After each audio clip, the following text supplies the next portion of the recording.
বাসুদেবায়।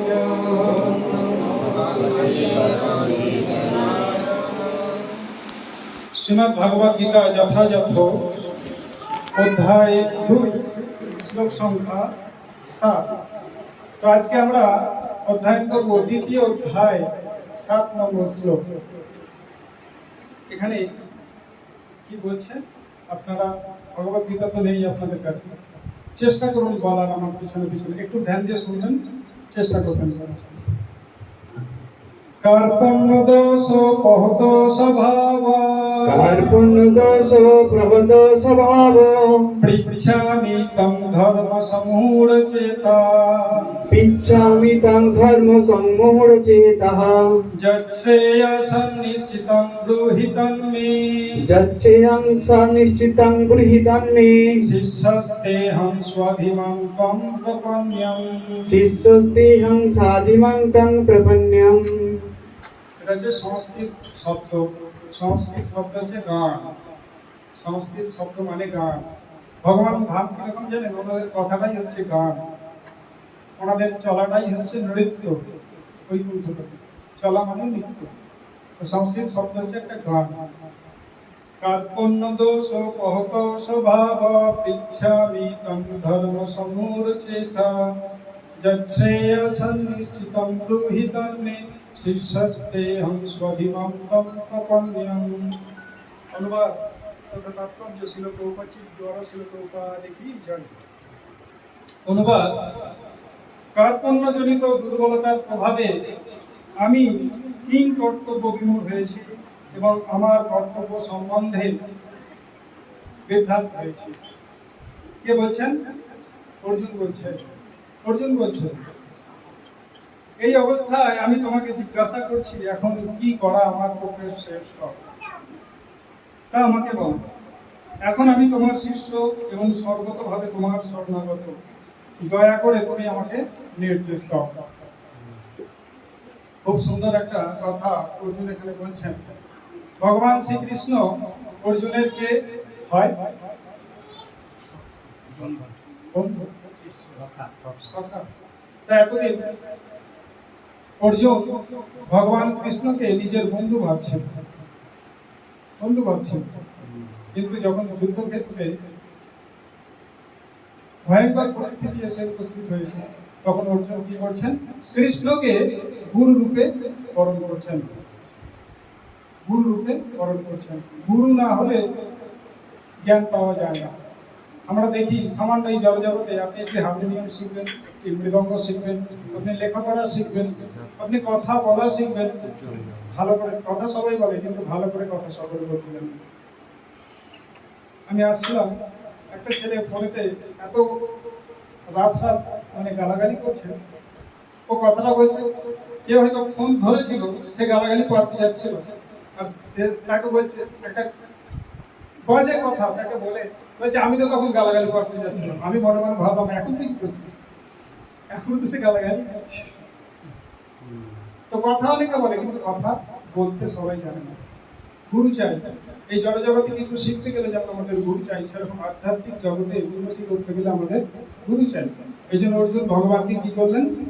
শিষ্যস্তেহং স্বাধিমাং ত্বং প্রপন্যং।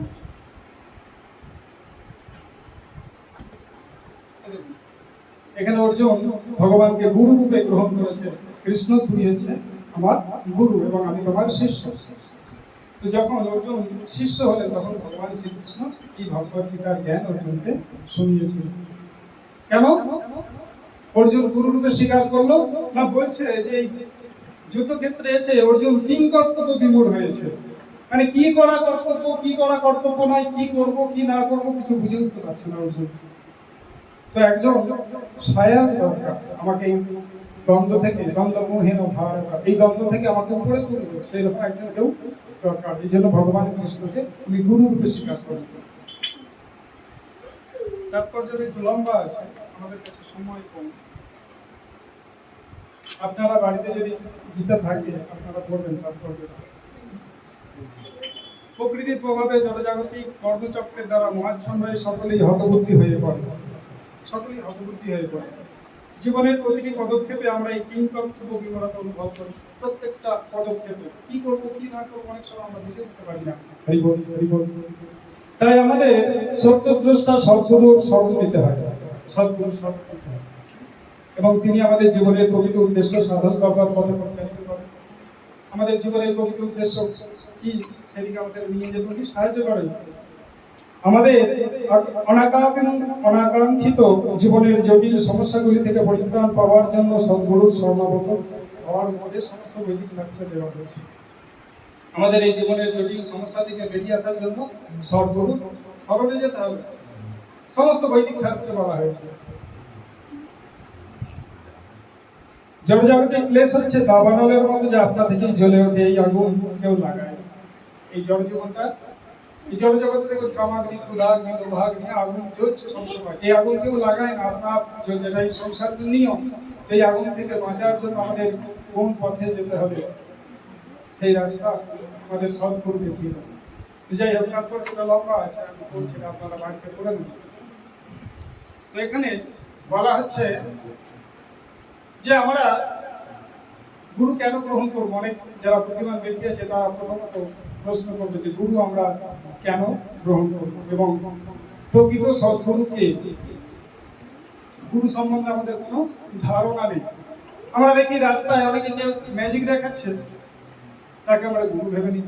বা খুব বড় বড় লম্বা লম্বা দাড়ি, বা খুব বড় তার জটা, সে 1000 সাল কি 2000 সাল সে দাঁড়িয়ে তপস্যা করছেন। এর থেকে বড় আর কেউ গুরু হতে পারে না।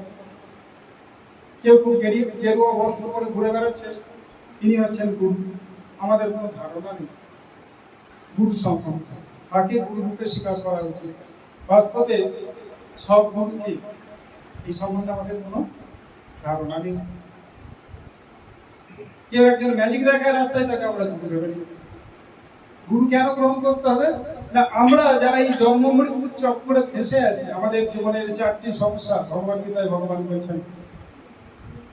অনেকের জীবনে অনেক সমস্যা আছে, কিন্তু প্রধান 4টি সমস্যা, সেই সমস্যা সম্বন্ধে আমাদের জানতে হবে। কারোর মেয়ের বিয়ে হচ্ছে না, একটা সমস্যা। কারোর ছেলের বিয়ে হচ্ছে না, সমস্যা। কেউ পরীক্ষায় পাস করতে পারছে না, সমস্যা। কারো স্বামী স্ত্রীর মধ্যে সম্পর্ক ভালো নয়, সেটা একটা সমস্যা। এখন পাকিস্তান ভারতের সঙ্গে যুদ্ধ চলছে, এটা একটা সমস্যা। দেখছিলাম এই অতি গরমে কোন এক জায়গায় জল নেই। একটা বাচ্চা শিশু, সে একটা ঘটি নিয়ে গিয়ে একটা অপরের বাড়িতে গিয়ে একটু জল চাইতে গেছে। সেই মাতাজি তার ঘোড়াটাকে তুলে দেখাচ্ছে, সেখানে 1 ফোঁটা জল নেই, একটা সমস্যা। এই প্রদূষণ এখন বেড়ে গেছে, পিপি পপ রাস্তায় দেখুন কত ট্রাফিক জ্যাম। আপনি অফিস টাইমে বেরোবেন, আপনার খুব তাড়া আছে, আপনাকে পৌঁছাতে হবে স্টেশনে, জ্যামে আপনি ফেসে গেছেন। প্রদূষণ, এটা একটা সমস্যা। তো এগুলো তো সমস্যা, কিন্তু আমাদের এর থেকেও 4টি সমস্যার কথা ভগবান এখানে বলেছেন। সেই 4টি সমস্যা কি না, জন্ম মৃত্যু জরা ব্যাধি। আমাদের সব থেকে বড় সমস্যা কি না, জন্ম নিতে হয়। জন্মটা কি খুব সহজ? জন্মটা খুব সহজ? জন্মটা হচ্ছে খুব কষ্টদায়ক, বেদনাদায়ক। মনে করো একটি টাইট ব্যাগের মধ্যে আপনাকে 9 মাস রেখে দেওয়া হয়েছে। 9 মাস তো ছাড়ুন, 9টা মিনিট আপনি এইভাবে বুঝতে পারবেন, আপনাকে পা এখন তখন এখন এদিকে করতে হবে, খুব কষ্টদায়ক অবস্থা। তো ভেবে দেখুন, 9 মাস একটা টাইট ব্যাগের মধ্যে একটা বাচ্চা আছে, তার উপরে নুন, টক, ঝাল ইত্যাদি তার মধ্যে দেওয়া হচ্ছে, এবং ছোট ছোট জীবাণু তাকে কামড়াতে থাকে। তার কাছে হাত পা নেই, যে সে আমার কোনো কিছু কামড়ালে আমরা সেখানটা চুলচুলি আরাম আমরা পাই। তো সেই জায়গাটা কি আরামদায়ক জায়গা? মল মূত্র সেখানে আছে, তো সেই জায়গার মধ্যে পড়ে থাকতে হয়। এটা হচ্ছে জন্ম। শাস্ত্র পড়ুন, জন্ম কত কষ্টদায়ক। এবং আমরা দেখি প্রতিটি বাচ্চা যখন জন্ম নেয়, সে হাসতে হাসতে আসে না, কাঁদতে কাঁদতে আসে। কেন কাঁদে সে? কেন কাঁদে সে? জন্মটা কষ্টদায়ক। এবং যখন কোনো মানুষ এই সংসার থেকে বিদায় নেয়, অর্থাৎ এই খাঁচা থেকে যখন আত্মা বেরিয়ে যায়, শাস্ত্রে উল্লেখ আছে 40,000 কাঁকড়া বিছে যদি এক জায়গায় একসাথে কামড়ায়, তার যে বেদনা, সেই বেদনা অনুভব হয় যখন আমাদের শরীর থেকে এই প্রাণ বেরিয়ে যায়। শাস্ত্রে উল্লেখ আছে 40,000 কাঁকড়া দিচ্ছে একসঙ্গে একই জায়গায় কামড়ালে যে বেদনা উৎপন্ন হয়, সেই রকম তো জন্ম নিতে হয় আর জন্মিলে মরতে হইবে। জন্ম না যায় তো শুদ্ধ, জন্ম নিলেই মৃত্যুবরণ করতে হবে। আর তার মাঝে আছে জরা আর ব্যাধি। জরা মানে কি আমাদের শরীর আস্তে আস্তে আস্তে আস্তে শুকিয়ে যাচ্ছে, আর ব্যাধি মানে রোগ জ্বালা। সুদামা বকুল ছোট ছেলেটা 4 দিন পর হসপিটালে ভর্তি আছে, লাগাতার ডায়রিয়া আর বমি হচ্ছে। তাকে দেখলে চিনতে পারা যাবে এরকম অবস্থা। রোগীর মাথা কিন্তু পরিশ্রাম, হসপিটালে আছে। তো এই হচ্ছে সংসারের নিয়ম। এই 4টি হচ্ছে আমাদের মূল সমস্যা। আমরা ঘুমন্ত অবস্থায় আছি, আমাদের কেউ জাগাচ্ছে না, কেউ জাগাচ্ছে না। জন্ম মৃত্যু জরা ব্যাধি দুঃখ দোষানুদর্শন। তো এই 4টে সমস্যা থেকে বের করার জন্য আপনি কোন গুরুর কাছে যাবেন? যে রাস্তায় ম্যাজিক দেখাচ্ছে তার কাছে যাবেন, নাকি কেউ একটু হাতে নিয়ে সোনা বানিয়ে দিচ্ছে তার কাছে যাবেন? কার কাছে যাবেন? কার কাছে শক্তি আছে যে আমাদেরকে এই সংসার চক্র থেকে মুক্ত করতে পারবে? তো কোন গুরুর কাছে যাবেন? আপনি বুঝবেন কি করে কে গুরু? প্রকৃত সৎগুরু কে? গুরু তো অনেক আছে সংসারে, অনেক সংস্থা আছে, অনেক গুরু আছে, অনেক মন্দির আছে, অনেক মঠ আছে। আউল বাউল সহজিয়া সেগুলি অনেক গুরু। সে গুরু নয়, গুরু সে গুরুছেন। আপনি যদি সেই রকম গুরুর শরণে যান, শাস্ত্রে বলা হয়েছে সেই গুরু মরলে 800 হবে আর শিষ্যগুলো পিঁপড়ে হবে। অনেকগুলো আছে যারা বলে যে মানে মাছ হচ্ছে একটা তো সেই রকম গুরু যদি শরণে যান, সেই গুরু মরলে 800 হবে আর শিষ্যগুলো পিঁপড়ে হবে আর তাকে কামড়ে কামড়ে খাবে। কেন? শেষ ঠকিয়েছে, শাস্ত্রে আছে। তাহলে প্রকৃত সদ্গুরু আমি চিনব কি করে? প্রকৃত সদ্গুরুর লক্ষণ কি এবং প্রকৃত শিষ্যের লক্ষণ কি? শুধু শিষ্য হলেই হবে না, প্রকৃত শিষ্য হতে হবে। গুরু তো সদ্গুরু আছে, সদ্গুরু আছে, কিন্তু শিষ্য কেমন হবে সেটাও দেখো। একটা স্বামী আর একটা স্ত্রী দুজনেই যখন সদ্গুণ সম্পন্ন হয়, সেখান থেকে একটা সুসংসার আশা করতে পারে। আপনি মনে করুন স্বামী খুব বলবান আর স্ত্রী খুব কমজোরি, সেখানে সন্তান আশা করা যায় না, যায় না। এবং সন্তান হলেও সেই সন্তান ভালো হয়। সেই রকম গুরু আর শিষ্য যদি পারফেক্ট হয়, সেখান থেকে পারফেক্ট ভক্তিলতা উৎপন্ন হয়, ভক্তি উৎপন্ন হয়। তো ঠক গুরুর পাল্লা আমাদের করা উচিত নয়, আর শিষ্য কখনো অসৎ শিষ্য হওয়া উচিত নয়। গাই সে আছে, তার স্তনে প্রচুর দুধ আছে, অমৃত সমান, কিন্তু বাছুরটা হয়ে গেছে কমজোরি। তাকে ধরে দাঁড় করে দিচ্ছে, মুখটা উপর নিয়ে তাকে বাঁটে লাগিয়ে দিচ্ছে, কিন্তু সে যে টানবে তার ক্ষমতা নেই, তার ক্ষমতা নেই। কি হবে? সেই গাই কি করবে? সেই দুধটা নিজের শরীরের মধ্যে চালিয়ে নেবে, হ্যাঁ? সে দুধ দিতে পারবে না। কিন্তু কোনো কোনো বাছুর আছে দেখবেন, তাকে ধরে টেনে রাখা যায় না, সে যাবে বলে একদম দেখেছিলাম আমরা, সে ল্যাজ উপর থেকে পড়ে তারপরে সে যাবে। আর যা তাকে দড়িটা খুলে দিল, সে গিয়ে একবার পাটে দিয়ে এরকম মানে মা পর্যন্ত এরকম চেয়ে উঠে মাকে বের দেয়, মা পর্যন্ত চেয়ে উঠে পারে। এইরকম শিষ্য তখন কনফার্ম। তখন কি করবে? গুরুদেব আমাদেরকে সমস্ত দুধ ঢেলে দেবে। সদ্গুরুর লক্ষণ এবং সৎ শিষ্যের লক্ষণ শাস্ত্রে দেওয়া আছে। আমাদেরকে এই সৎ গুণগুলোকে অর্জন করতে হবে। একটু দেখুন, আমরা সাধারণত একটা কথা বলি, আজকে আমরা কোথায় এসেছি? এটা কোন জায়গা? আমরা যারা এসেছি সুরেশ প্রভুর বিজয় মন্দিরে এসেছি। কেন এসেছি আমরা? কেন এসেছি? কিছু আধ্যাত্মিক লাভের জন্য।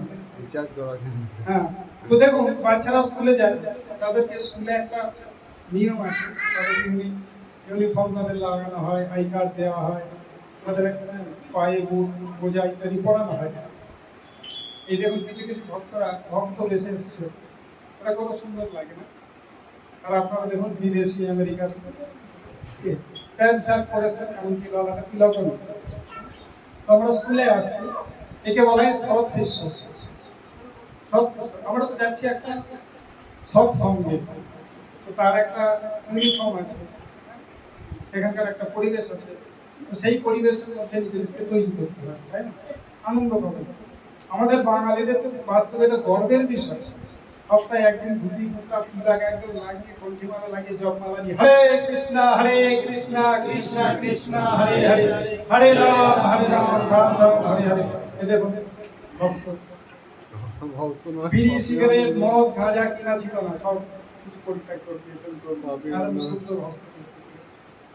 পাপি হয়ে গেছে। বাঙালিদের গর্ব, সপ্তাহে একদিন ধুতি কুর্তা লাগাবো, একটা ভেতর থেকে একটা আনন্দ, একটা জাগৃত হওয়া। আমরা কোথায় যাচ্ছি? প্রোগ্রামে যাচ্ছি। একে বলা হয় সৎ শিষ্য। ভগবান ভক্তি কাকে দেবে? আমরা সকলে এসেছি কি আমাদের জীবনের উদ্দেশ্য কি? যে ভগবানের চরণে অহেতুক প্রেম লাভ করা, প্রেম লাভ করা। হে আমার প্রিয় প্রভুজি মাতাজি, আপনাদের জানিয়ে দিই, ভগবানের চরণে প্রেম তো আমাদের অনেক দূরে আছে, কিন্তু প্রেম পেয়ে গেছে কোনো ব্যক্তি, ভগবান পেয়ে গেছে প্রেম, ভগবানের চরণে প্রেম তার উৎপন্ন হয়ে গেছে। এই প্রেমটা হচ্ছে এই সুরেশপুর পাঁচতলায় যাওয়ার জন্য প্রথম সিঁড়ি। যারা এই প্রেমটা পেয়ে গেছে তারা সবাই প্রথম সিঁড়িতে পা দিয়েছে। ভাবুন আমরা কোথায় আছি, কোথায় আছে? ভগবানকে পেতে গেলে প্রেম দরকার। এই প্রেমটা হচ্ছে সবে প্রথম সিঁড়িটা, এরপরে অনেক স্তর আছে, সেগুলো পার করে করে করে আপনাদের পাঁচতলায় পৌঁছাতে হবে। তবে সেখানে ভগবানকে দর্শন করতে হবে। শ্রী রাধা কৃষ্ণ যেমন প্রভুজি বৃন্দাবনে, এখনো সেই বৃন্দাবনে বাঁশি বাজে বাজে, রাধারাধি বিরহে ছটফট করছে। তো এই অনুভূতি কখন হবে? এখন অনেক বাকি আছে। দেখুন, প্রভুজি আমাকে রিকোয়েস্ট করলেন যে কোনো ভক্তের চরিত্র সম্বন্ধে বলতে।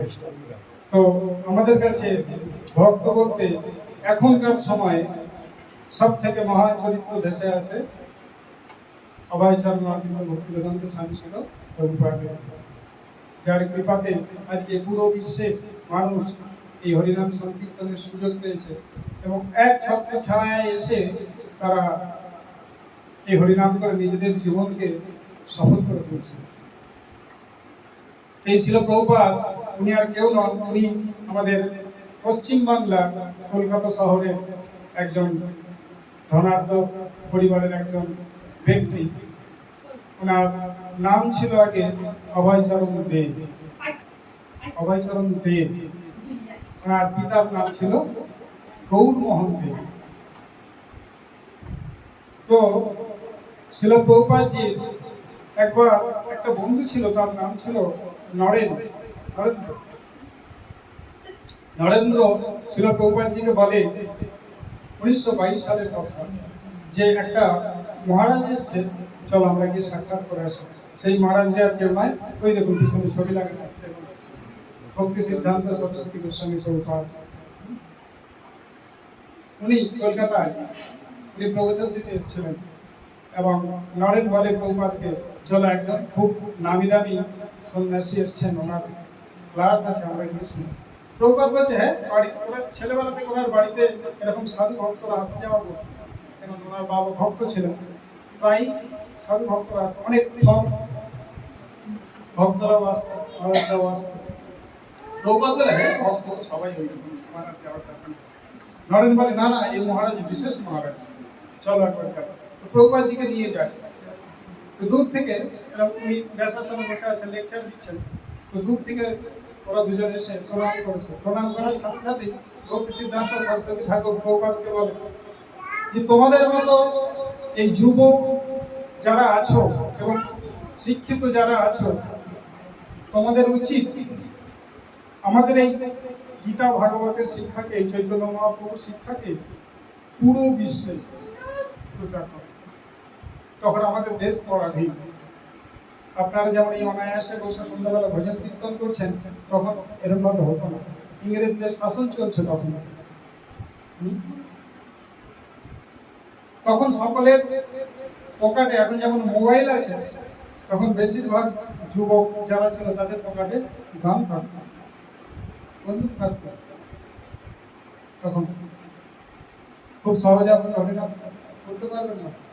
এখন তো কেউ বাধা দেওয়ার নেই, আমাদের দেশ স্বতন্ত্র হয়ে গিয়েছে। কিন্তু স্বতন্ত্র হয়ে গিয়েও মানুষ দেখতে পাচ্ছি বেশি পরাধীন হয়ে গেছে। এখন মোবাইল ইন্টারনেটের মধ্যে তারা এমনভাবে আষ্টে পৃষ্ঠে জড়িয়ে গিয়েছে যে তারা আর ওই জিনিস ছাড়া বাইরে আর কিছু চিন্তা করতে পারছে না। তাদের দিমাগকে মোবাইল শোষণ করে নিচ্ছে, এর বাইরে কিছু চিন্তা করার মতো বুদ্ধি আর দিচ্ছেই না। শিল প্রভুপাদজি বহু কষ্ট সাধন করে একটি টিকিট উনি জোগাড় করেছিলেন বিদেশে যাওয়ার জন্য। কেন না, ওনার গুরুদেব আদেশ দিয়েছিল যে তোমরা বিদেশে গিয়ে প্রচার করো। ওদের দেশের শিক্ষা বই আমাদের দেশে আসছে, কিন্তু আমাদের কোনো জিনিস ওখানে যাচ্ছে না। তো শিল প্রভুপাদজি 70 বছর বয়সে উনি আমেরিকায় গিয়েছিলেন। 1 বছর কঠোর মেহনত করেছিলেন। ওনার সাথে ছিল মাত্র 40 টাকা আর এই শ্রীমদ ভাগবতের 2 কপি আর একটি ছাতা, হ্যাঁ, আর 2-1টা ধুতি নিয়ে উনি চলে গিয়েছিলেন আমেরিকায়। আমাদের পশ্চিমবাংলার একজন পুরো বৃদ্ধ মানুষ, ওখানে ঠান্ডা প্রচুর, বৃদ্ধ মানুষরা এমনি মারা যায় ঠান্ডা, জল বরফ হয়ে যায়। শিল প্রভুপাদজি প্রচুর কঠোর পরিশ্রম করার পর 1 বছর পর উনি একটি ছোট্ট সেন্টার উনি স্থাপনা করেছিলেন, এবং সেখানে যারা আসতো তারা এই আপনাদের মতো এত সুন্দর ভক্ত মানুষ না, তারা কি ছিল, নেশা এলএসডি নিত, তারা ইঞ্জেকশনে করে তারা নেশা করতো এলএসডি, এবং তারা ছিল নির্বস্ত্র। আমেরিকায় কোনো সংস্কৃতি ছিল না। এটা নাম হচ্ছে অজিরন, যেটা নিশা করে। যাই হোক, এলএসডি বলা হয় ইংলিশে। হ্যাঁ, তো সে তখন সময়ে এই যুব ছেলেরা ঘর থেকে বাইরে বেরিয়ে গেছিল। তারা পুরো সেই ছাড়া গরু বলে না, কারো নিয়ন্ত্রণে ছিল না, ছাড়া গরুর মতো তারা ঘুরে বেড়াতো এবং অবাধে তারা মেলামেশা করতো। তো শিল প্রভুপাদজি ক্লাস করতো, তারা আসতো, কখনো কখনো শিল প্রভুপাদজির জিনিসপত্র চুরি করে নিয়ে চলে যেত। টয়লেটে যাওয়ার জন্য লাইন দিয়ে তাকে ধাক্কা মেরে ফেলে দিত। সিগারেট এ করে তার প্রভুপাদজির মুখে সেই ধোঁয়া দিত। এবং প্রভুপাদজি যখন তার ঘরে যেত, একটা ছোট ঘর পেয়েছিল, তার ঘরে যেত, সেখানে দেখতো ছেলে মেয়েরা সব উলঙ্গ হয়ে নেশা করে পড়ে আছে এর ঘাড়ে ধরতো। তো প্রভুপাদজিকে ডিঙিয়ে ডিঙিয়ে এখানে একটা পা ওখানে একটা পা ধরে দিয়ে দিয়ে তার ঘরে যেতে হতো। তো এইরকম মানুষকে শিল প্রভুপাদজি প্রচার করেছেন। সেখানকার মাতাজিরা উলঙ্গ হয়ে থাকতো, শিল প্রভুপাদজি নিজে হাতে তাদের শাড়ি শিখিয়েছে, মানুষ শিখিয়েছে। প্রত্যেকটা জিনিস শিল প্রভুপাদজি হাতে হাতে হাতে হাতে তাদেরকে শিখিয়েছে, এবং তাদেরকে শুদ্ধ বৈষ্ণব বড় বড় সন্ন্যাসী মহারাজ ছিল প্রভুপাদজি। আর এই সমস্ত বিদেশি শিষ্যদের নিয়ে শিল প্রভুপাদজি এসেছিলেন। একবার কলকাতায় ভিক্টোরিয়া মেমোরিয়াল আছে না, ওই বিল্ডিংটা যখন তৈরি হয় তখন শিল প্রভুপাদজি বলছেন, ছেলেবেলায় এই বিল্ডিংটা যখন তৈরি হয়, তো বাঁশ দিয়ে সব বেঁধে বেঁধে বিল্ডিং তৈরি হয়। শিল প্রভুপাদজি ছেলেবেলায় আমি একদম এই বাঁশের একদম উপরে যেতাম। এবং আমার শিষ্যরা বলছেন যে প্রভুপাদজি আপনি তো খুব সাহসী ছিলেন। সাহসী ছিলাম মানে কি, এখনো আমি সাহসী আছি, তা নাহলে আমি আমেরিকায় গেলাম কি করে? ভাবুন, এই হরিপ্রভুকে বলছি আপনাকে 40টা টাকা দেবো, চলুন আজকালকার বাজারে 4000 টাকা দিচ্ছে, আপনি আমেরিকায় যান, ইংলিশে আপনি সেখানে প্রচার করুন, কেমন হবে আপনার? বলবেন আমেরিকায় ছাড়ুন, আপনি জয়পুরে 5টা ভক্ত বানাবেন, 5টা ভক্ত বানাবেন। তো এই চ্যালেঞ্জ ছিল শিল প্রভুপাদজির কাছে। ওনার গুরু মহারাজ অনেক আদেশ দিয়েছে, ওই আদেশটাকে শিল প্রভুপাদজি নিজেদের জীবনে পরম উদ্দেশ্য বলে ধারণ করে নিয়েছেন। পরম উদ্দেশ্য বলে ধারণ করে নিয়েছেন। শিল প্রভুপাদজি বলছে আমাকে, আমি এখনো হচ্ছে সাহসী, তা নাহলে আমি আমেরিকায় গেলাম কি করে? আপনার পাহাড় কাঁপবে যদি গুরু মহারাজ আপনাকে আদেশ দেন। অনেকে বলে হে প্রভু কৃপা করো, কৃপা করো। কি কৃপা করো? কৃপা মানে, কৃপা শব্দের অর্থ হচ্ছে পড়ো পাও, একে বলা হয় কৃপা। এই নয় যে আপনাকে দিয়ে দিলাম আপনি একবার শুদ্ধ ভক্ত হয়ে গেলেন, না, নিজে করো পাও, এটাই হচ্ছে কৃপা। আর প্রকৃত শিষ্য হচ্ছে সে, আর প্রকৃত প্রেম আর ভালোবাসা হচ্ছে সেইটাই যে গুরুর আদেশকে নিজের জীবনে স্বীকার করে নেয়। এখানে যেমন আমি বললাম আজকে এখানে ক্লাস হচ্ছে, আপনাদের উচিত সামনের রাস্তায় একদম বাড়ি থেকে তিলক করে আসা, ধুতি কুর্তা পরে আসা, এখানে বসা আর জপ লাগে হরি বল। হরে কৃষ্ণ কৃষ্ণ কৃষ্ণ হরে হরে, হরে রাম রাম রাম হরে হরে। আপনি যখন রাস্তা দিয়ে আসবেন আপনাকে দেখবে লোকেরা, একটা ভক্ত যাচ্ছে, কত সম্মান করতে জানেন? ভক্ত হলে আমাদের সম্মান কমে না, আমাদের সম্মান অনেক বেড়ে যায়। ভগবান ভিখারি নয়, ভগবান ভিখারি না, ভগবানের কাছে কোনো জিনিসের অভাব নেই। আপনাকে আজকে যে চেনে না, আপনাকে যে গালাগালি দেয়, সেও আপনাকে সম্মান করবে আপনি যদি ভক্ত হয়ে যান। এটা ভগবানের কৃপা। আর যে প্রকৃত শিষ্য হয় সে প্রত্যেকটা ভগবানের আদেশকে, তার গুরুর আদেশকে সে যথাযথভাবে পালন করে। আর সেই রকম শিষ্য দেখুন কত খুব দ্রুত তাড়াতাড়ি আধ্যাত্মিক জগতে উন্নতি করবে। সে তখন বুঝতে পারবে, প্রথম প্রথম আমরা দেখি আকাশে চিল উড়ে না, সে অনেক উঁচুতে ওড়ে, তাকে পাখনা ডানা মেলতে হয়, কিন্তু আমরা দেখি কিছুক্ষণ পরে সেই ডানা মেলতে মেলতে সে বন্ধ করে দেয়, সে আর ডানা কিন্তু মেলে না, কিন্তু সে উঠতে থাকে, তাই না? দেখেছেন তো, ডানা মেলে না কিন্তু সে উঠছে। তো এই ভক্তি জীবনে যদি গুরুর কৃপা হয়ে যায়, আপনার যদি ঠিক ঠিক আদেশ পালন করেন, নির্দেশ পালন করেন, তো ভক্তি জীবনে আপনাকে কষ্ট করতে হবে। আপনি তখন নিজে ভিতর থেকে অনুভব করতে পারবেন যে আমি এখন ভক্তি জীবনে এবার উঠছি। আমাদের প্রভুজি মায়াপুরে গেলেন, দীক্ষা নিয়ে এলেন, গুরুর কৃপা, গুরুর কৃপা সবাই লাভ হয়। আমাদের সরস্বতী দীক্ষা নিতে গেছেন, তো এরা হচ্ছে আধ্যাত্মিক জগতে একের পর এক ভগবান সুযোগ করে দিচ্ছে, পৌঁছাচ্ছে। তো আমাদের চেষ্টা করতে হবে যে আধ্যাত্মিক জগতে আমরা কি করে প্রবেশ করতে পারি। প্রবেশ তখনই করতে পারবেন যখন সৎ শিষ্য হবে, গুরুর কৃপা আসবে, ভগবান আপনার কাছে গুরু পাঠাবে। গুরু কৃষ্ণ প্রসাদে পাই ভক্তি লতা, ভগবান গুরু পাঠাবেন আপনার কাছে। আপনি যদি ঠক, মানে আপনি নিজে যদি ঠকতে চান তাহলে ঠক গুরু আপনার কাছে পাঠাবেন। আর আপনি যদি প্রকৃত ভগবানের কাছে পৌঁছাতে চান, আপনার কাছে সৎ গুরু পাঠাবেন। গুরু নিয়ে চিন্তা করতে হবে না, আপনি ভালো শিষ্য হওয়ার চেষ্টা করুন, ভগবান আপনার কাছে গুরু পাঠাবেন। কিন্তু এর জন্য কি করতে হবে? আমাদের কিছু নির্দেশ কিছু নির্দেশ আছে, সেগুলো কি? ভালো শিষ্যের যোগ্যতা কি? শাস্ত্র বলেছে এই ধর্মের 4টি ধাম আছে। এই দেখুন এই চুলটা দাঁড়িয়ে আছে, ভাই বেলুনটা দাঁড়িয়ে আছে, 4টি ধাম আছে না? দয়া, তপস্যা, সত্যতা, পবিত্রতা। আমরা ধর্ম পালন করছি, এই ধর্মের 4টি ধাম আছে, দয়া, তপস্যা, সত্যতা, পবিত্রতা। দয়া নষ্ট হয় কখন জানেন? দয়া কখন নষ্ট হয়? যখন আমরা অপর জীবের গলা কাটি, নিজেদের এই উদর তৃপ্তির জন্য।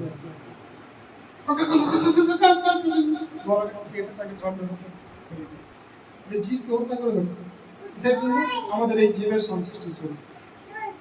এই তো, আপনি যদি খুন খারাপি করবেন আপনার মধ্যে দয়া নষ্ট হয়ে যাবে, আপনার চোখে জল আসবে না, দয়া খতম হয়ে গেছে আপনার ভিতরে। কিন্তু বৈষ্ণব বা ভক্ত কি হয়? বড় দুঃখে দুঃখী, বড় সুখে সুখী। এই তো, এ হচ্ছে বৈষ্ণব। পরের দুঃখে সে দুঃখ অনুভব করে। ব্যাসদেব মহারাজ, ওনার কোনো দরকার ছিল না বসে বসে সময় নষ্ট করে এই এত শাস্ত্র লেখা। উনি কেন লিখেছেন? বড় দুঃখে দুঃখী। দেখছে মানুষ একটা কড়ার মধ্যে যেমন ভাজা করে সবাইকে, এই পৃথিবীরূপী কড়াতে প্রত্যেকটা জীব কত কষ্ট পাচ্ছে, তাদের বাঁচানোর জন্য উনি কলম চালালেন। তাই তো, কি বলে বড় দুঃখে দুঃখী। নারদ মুনি হাজারো ভক্ত বানিয়েছেন, হাজারো ভক্ত বানিয়েছেন নারদ মুনি, বড় দুঃখে দুঃখী। আর ভক্তরা বড় সুখে সুখী। আমাদের প্রভু অনেক মেহনত করে, আমাদের সুরেশ অনেক মেহনত করে একটি গৃহ নিয়েছেন, বড় সুখে সুখী। ভক্তের সুখেই তো ভক্তের আনন্দ, একে বলা হয় ভক্ত। তো আপনি জীব হত্যা করবেন, আপনার দয়া নষ্ট হয়ে যাবে। মানে ধর্মের একটা থাম, এই একটা পিলার ভেঙে গেল। তপস্যা, আপনি বিড়ি, সিগারেট, হ্যাঁ, এই তম্বাকু, এক আঙুলের নেশা, 2 আঙুলের নেশা, 3 আঙুলের নেশা, গাঁজা, এই তো অনেকের অনুভব আছে নাকি? থাকলেও থাকতে পারে। ওই দেখো বলছিলাম আচ্ছা দেখিয়ে না ঠিক না, দুই আঙুলের অভ্যাস ছিল। হ্যাঁ, এক আঙুলের নেশা তালিও, সেও তালিও বাজায়, আমাদের ভক্তরাও তালি বাজায়। তো এক আঙুলের নেশা, দু আঙুলের নেশা, তিন আঙুলের নেশা, আর 5 আঙুলের নেশা, গ্লাস। তপস্যা নষ্ট হয়ে যাবে আপনার। সত্যতা, जुआ ताश खेलने ए मामा वाले 11 चाहिए वाले 11 सगुनी मासा कर जुआ ताश আপনি খেলবেন সত্যতা নষ্ট হয়ে যাবে কারণ ওখানে মিথ্যা কথা বলতে পারবেন তো ধর্মের তিনটা খান ভেঙে গেল আর পবিত্রতা নিজের বিবাহিত স্ত্রী ছাড়া আপনি যদি অন্য কোনো মহিলার সঙ্গে বা নিজের বিবাহিত পুরুষ ছাড়া অন্য কোনো পুরুষের সঙ্গে আপনি যদি সম্বন্ধ রাখবেন তাহলে আপনার পবিত্রতা নষ্ট হয়ে যাবে পবিত্রতা নষ্ট হয়ে যাবে তাহলে ধর্মের চারটে থাম ভেঙে গেল কি করে ধর্ম ঠিক তো যে প্রকৃত শিষ্য হবে সেই চারটে নিয়ম পালন করে চলবে নেশা ভান করা যাবে না মাছ মাংস ডিম পেঁয়াজ রসুন ইত্যাদি খাওয়া যাবে না জুয়া তাস খেলা যাবে না আর নিজের বিবাহিত স্ত্রী পুরুষ ছাড়া কারোর সঙ্গ করা যাবে না চাণক্য পণ্ডিত বলছেন মাতৃবৎ পরদারেষু পরদ্রব্যেষু লোষ্ঠভাব আত্মবৎ সর্বভূতেষু যপস্যতি সপন্ডিকা নিজের বিবাহিত স্ত্রী ছাড়া যত মহিলা আছে তাদের সকলকে মাতার উপর দর্শন করতে হবে আর পরের জিনিসের প্রতি লোভ দিলে হবে না পরের জিনিসকে একটা মাটি ঢেলার মতো বুঝতে পারে ওর আছে কি হয়েছে আমার ওর হাজারও থাকতে পারে আমার কিন্তু নেই আমি কেন লোভ করবো পরের জিনিস পাকিস্তান ইন্ডিয়াকে দখল করার চেষ্টা করছে বাংলাদেশ ইন্ডিয়াকে দখল করার চেষ্টা করছে একে বলা হয় মূর্খান তো যে এইভাবে দর্শন করে সে হচ্ছে পণ্ডিত পণ্ডিত বলছেন তো আমাদের এই ধর্মের থামকে বাঁচিয়ে রাখতে হবে আর এই দায়িত্ব কাদের শাস্ত্র বলছে ভারত ভূমিতে মনুষ্য জন্ম হইল যার জন্ম সার্থক করি করো পরোপকার আমরা যারা ভারত ভূমিতে জন্ম নিয়েছি এই দায়িত্ব আমাদের হরিকথা শুনুন হরিকথা বলুন যারা হরি কথা শোনেনি এখনো পর্যন্ত যারা জ্বলে পুড়ে মরছে সংসারে আপনারা আসছেন দুটো কথা শুনছেন অপর মানুষকে শোনা আর সেই কাজটাই করেছিল ছিল প্রভুপাদ ওনার পুরো আদেশ তুমি চৈতন্য মহাপ্রভুর বাণীকে বিদেশে গিয়ে প্রচার করো আজকে দেখুন তার ফলস্বরূপ কি হলে বিস্ফোট হয়েছে এমনই ব্লাস্ট করেছেন ছিল প্রভুপাদজি হাজারো হাজারো লাখো লাখো ভক্ত বিদেশিরা দেখুন আমাদের থেকে অনেক ভালো আমরা আমাদের সংস্কৃতিকে ভুলে দিয়েছি বিদেশিরা এসে আমাদেরকে আমাদের সংস্কৃতি শেখাচ্ছে এই জন্য আমি নিবেদন করব আপনারা খুব ভালো ভক্ত হন সাথে সাথে আমাকেও সাহায্য করুন ভালো ভক্ত হতে এখানে অনেক সেবা থাকে আপনার যদি সময় আসে যেমন প্রসাদ বানানোর সেবা হ্যাঁ এই মানে প্রভু লক্ষ্মীকান্ত প্রভু ওনার সকাল থেকে এখানে আসেন জানেন আপনারা এখন প্রোগ্রামটা শুনছেন প্রোগ্রামটা করছেন কিন্তু এইগুলো ভক্তের অনেক গান আছে এর মধ্যে প্রভুপাদ এই প্রভুজি লক্ষ্মীকান্ত প্রভু সকালবেলা গোবিন্দজি মার্কেটে যান গিয়ে এই ফুলগুলো নিয়ে সেই মালাগুলো আপনি তৈরি হয়ে যায় আমরা হয়তো আমাকে বলতে বাবা ওনাকে মালা দিচ্ছে আমাকে দেয় আমরা হয়তো ভাবতে পারি কিন্তু এই মালাগুলো কোনো ভক্তের মধ্যে হাত আছে যে ভক্ত জানে সেবা কি করতে হয় সে ঠিক সেবা বার করে সে করে ভগবানের কৃপা কি করে লুটে নিয়ে যায় সেই ভক্ত জানে সবসময় তার জন্য যত্ন নেয় কি করে আমরা কৃপা লুটে নেব প্রসাদ পাওয়ার সময় অনেক দেখেছি আমি লাস্টে পাতাটা তুলবে বলে ব্যাগটাকে নিয়ে ঘোরাঘুরি করে প্রভু এই সেবাটা আমি দেবো না এই পাতা তোলা সেবাটা আমি দেবো না ওনাকে আর অন্য সময় দেখতেই পাবেন না ওনাকে আর দেখতে পাবেন না এই পাতা তোলার সময় বস্তা নিয়ে কারাকারি ঠিক আছে কিন্তু ভক্তের ভাব সম্প্রদায় একটু আলাদা যদি আপনি ভক্ত হবে ভুলে যাবেন আমি কোন দিকে ইশারা করছি আরে কৃষ্ণ ওনাকে অন্য সময় দেখতে পাবেন তো ভক্তের চিন্তা শ্রী চৈতন্য মনোভীষ্টম স্থাপিতম যে রূপকালে ভগবানের মনের অভিলাষ, গুরুর মনের অভিলাষ কি আছে সে সবসময় অনুসরণ করবে। এটা হচ্ছে উত্তম অধিকারী ভক্ত। তার থেকে নিচু কোয়ালিটির ভক্ত তাকে বলবেন উনি করবেন। প্রভুকে বলে তো প্রভুজি আপনি 5 কেজি আলু নিয়ে আসবেন, ওনাকে বলা হবে উনি নিয়ে চলে আসবেন, এটাও ভালো।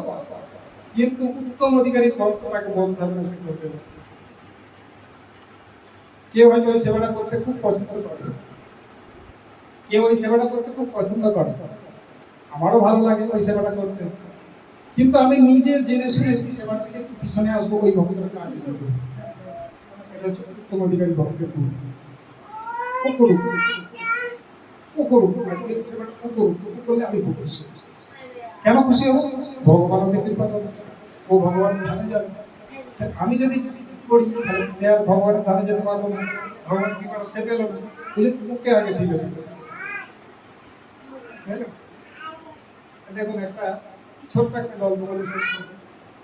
একটা মানুষ ছিল, টাইটানিক জাহাজ, আপনারা দেখেছেন তো টাইটানিক জাহাজ, আমরা ফিল্ম দেখেছি টাইটানিক। তো এরকম একটা বিশাল বড় জাহাজ ছিল, চলে না জাহাজ, সমুদ্রে আটলান্টিক প্রশান্ত মহাসাগরে চলছে জাহাজ। আর সেই সময় কোন একজন ব্যক্তি জলে পড়ে গিয়েছিল, বাঁচাও বাঁচাও বাঁচাও, সে হাবুডুবু খাচ্ছে, বাঁচাও বাঁচাও বাঁচাও বাঁচাও, অনেক নিচে, এটা শুনতে পায় না। হ্যাঁ, তো একজন উপর থেকে দেখতে দেখেছে, এই পড়ে গেছে, একজন পড়ে গেছে। হ্যাঁ, সঙ্গে সঙ্গে সাইরেন বাজছে, সব মানুষ যেখানে যাচ্ছিল জাহাজে সব ছাপি গিয়ে দেখছে, উপর থেকে সবাই পরামর্শ দিচ্ছে, এই হাতটা এরকম করো, এই হাতটা ওরকম না, এরকম করো, এরকম করো। আপনি যখন দুঃখের মধ্যে পড়বেন আপনাকে সালা পরামর্শ দেওয়ার জন্য ফোনেতে অনেক লোক পাবেন, কিন্তু সামনে এসে কেউ সাহায্য করতে পারবেন, দেখবেন পরামর্শ দেওয়ার লোক অনেক পাবে, উপর থেকে বলছে এই হাতটা এরকম করো, এদিকে না, এই এদিকে এরকম করো, সব কেউ আর নিচে যাচ্ছে না। ওরই মধ্যে দেখবো যে একজন